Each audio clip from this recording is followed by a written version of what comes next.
তুমি আজই আমেরিকায় ফিরে যাবে। কাল থেকে তোমাকে যেন কেউ দেখতে না পায়। তারপর? যদি তুমি সেটা না করো বা উল্টে প্রতিবাদ করতে চাও, তাহলে তোমায় বলে রাখি, জনগণ খেপে গেলে কিন্তু আমি সামলাতে পারবো না। এমনিতেই মানুষের মনে অনেক ক্ষোভ জমেছে, আর ইলেকশনের সময় দাঙ্গা হাঙ্গামা বেঁধেই থাকে। রোড অ্যাক্সিডেন্ট হয়, মানুষজন মারা যায়, অনেক কিছুই হয়। সেটা তো তোমাদের সাথেও।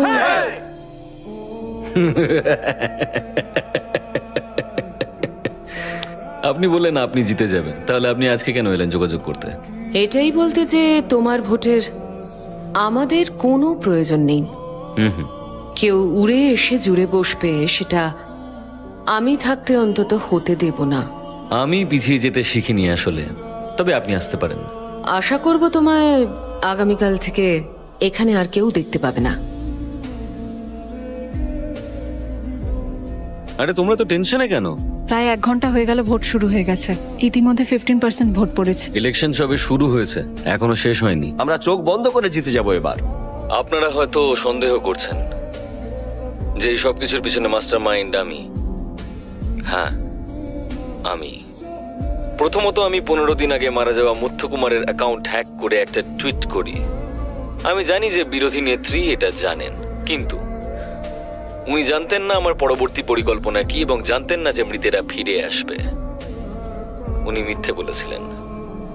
শুধু তাই নয়, প্রাক্তন সিএম মিস্টার মাসেলামানের মৃত্যুর কারণ আর কিছুক্ষণের মধ্যেই তার ঘনিষ্ঠ আত্মীয়রা প্রকাশ করবেন একেবারে লাইভে। আর প্রকাশ করবেন মিস্টার মাসেলামানির স্ত্রী, বিরোধী নেত্রীর মা। এখনো যারা ভোট দেননি তারা অপেক্ষা করুন একটু। 2:30টার সময় একটা লাইভ হবে, তারপরে ভোট দেবেন। মা, মা, ও মা, মা। কি হলো মা? মা কোথায় গেছে? মা যদি প্রেসের সামনে মুখ খুলে দেয়, আমরা সবাই শেষ হয়ে যাব। যেভাবেই হোক মাকে আমাদের আটকাতেই হবে।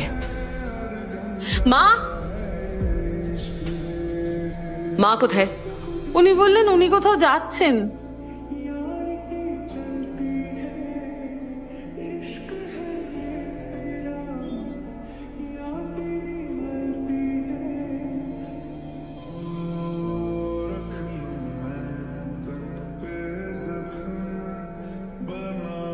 আরে তুমি তো দেখছি চলে এসেছো। রিপোর্টাররাও এক্ষুনি চলে আসবে। এই আর 10 মিনিট বাকি আছে। আসল লোককে দেখিয়ে দিই তোমায়।